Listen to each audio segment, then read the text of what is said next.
নমস্কার বন্ধুরা, প্রাইমারি নিয়োগ সংক্রান্ত এবং 2022 টেট পাসদের জন্য অত্যন্ত গুরুত্বপূর্ণ একটি আপডেট।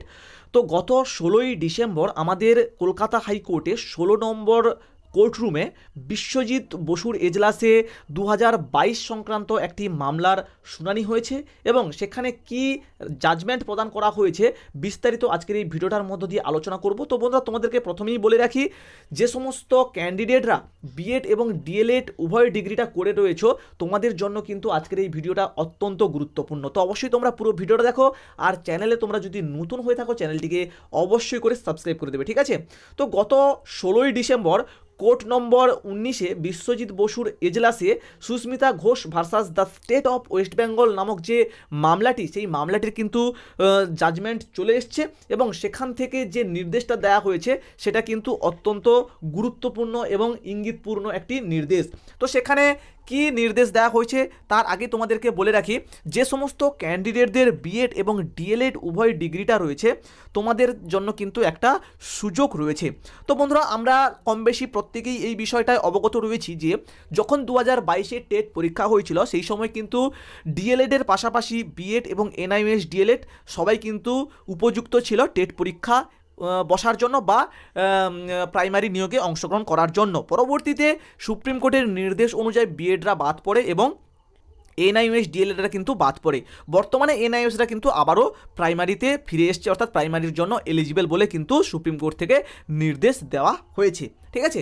তো এই বিষয়ে আমি যাচ্ছি না। মোটামুটি এই বাদ দেওয়ার কারণে অনেক ক্যান্ডিডেট কিন্তু যাদের ডিএলএড এবং বিএডের পাশাপাশি হয়তো এনআইএস ডিএলএড তাদেরকে কিন্তু করা ছিল, ঠিক আছে? অর্থাৎ কারো হয়তো এনআইএস ডিএলএডের পাশাপাশি বিএড কিংবা বিএড নয় ডিএলএড কিংবা বিএডের পাশাপাশি ডিএলএড এরকমটাই কিন্তু করা ছিল, যেই কারণে তারা কলকাতা হাইকোর্টে মামলা করে এবং সেই মামলার শুনানি কিন্তু গত 16ই ডিসেম্বর বিশ্বজিৎ বসুর এজলাস থেকে এসছে এবং সেখান থেকে কি নির্দেশটা দেওয়া হয়েছে সেখান থেকে কিন্তু স্পষ্ট জানানো হয়েছে যে সমস্ত ক্যান্ডিডেটদের বিএড এবং ডিএলএড কিংবা ডিএলএড এবং এনআইএস ডিএলএড উভয় ডিগ্রিটা করা ছিল তাদেরকে কিন্তু একটা সুযোগ দিতে হবে, ঠিক আছে?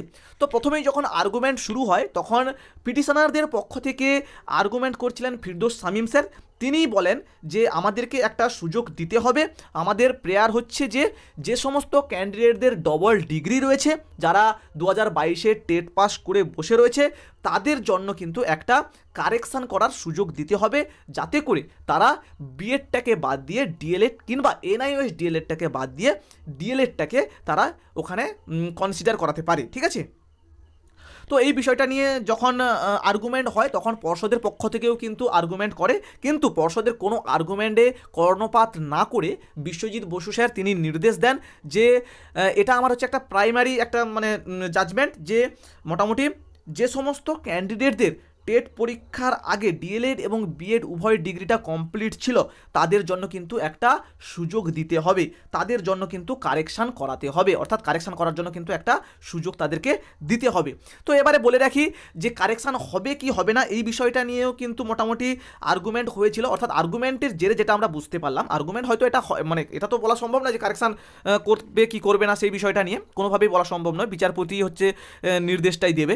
কিন্তু যে আর্গুমেন্টটা হয়েছে সেখানে কিন্তু বলা হয়েছিল যে কেন্দ্রীয় যে প্রাথমিক বিদ্যালয় রয়েছে কিংবা অন্যান্য স্টেটে যে প্রাইমারি বিদ্যালয়গুলো রয়েছে সেখানেও কিন্তু সুযোগ দেওয়া হয়েছে, যে সমস্ত ক্যান্ডিডেটদের ডবল ডিগ্রি ছিল তাদের জন্য কিন্তু একটা সুযোগ দেওয়া হয়েছে, যাতে করে তারা ডিএলএডটাকে আবার ওখানে ইনক্লুড করাতে পারে বিএড কিংবা এনআইএস ডিএলএডের জায়গায়। তো মোটামুটি এই সমস্ত শোনার পরে বিশ্বজিৎ বসু স্যার তিনি জানিয়েছে যে সমস্ত ক্যান্ডিডেটদের ডবল ডিগ্রি রয়েছে তাদেরকে কিন্তু একটা সুযোগ দিতে হবে, ঠিক আছে? তারা কিন্তু একটা সুযোগ পাবে। আশা করি তোমরা বুঝতে পারলে মোটামুটি। তো এই হচ্ছে বিষয়। তো এবারে দেখা যাক এই বিষয়টা নিয়ে আবার এটা কতদূর এগোয়।